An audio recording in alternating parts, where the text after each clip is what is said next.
دوستو، آج میں آپ کے ساتھ جو وظیفہ، جو آیت، جو عمل شیئر کرنے والا ہوں وہ ہم اکثر پڑھتے ہیں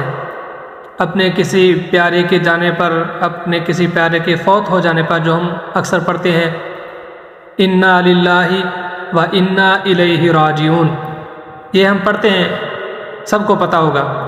لیکن یہ بہت کم لوگوں کو پتہ ہوگا کہ یہ آیت جو ہمیں سکھلائی گئی ہے، بتائی گئی ہے، یہ صرف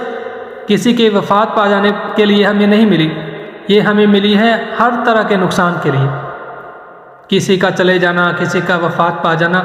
یہ بھی ایک نقصان ہوتا ہے۔ تو یہ آیت جو ہمیں عطا کی گئی ہے، ہمیں دی گئی ہے، ہر طرح کے نقصان کے لیے دی گئی ہے۔ کسی کا اگر چھوٹے سے چھوٹا نقصان بھی ہو تو اس پر بھی پڑے تو اللہ تعالیٰ وہ نقصان لوٹا دے گا، یا اس کا متبادل دے گا، یا اس سے بہتر عطا کرے گا۔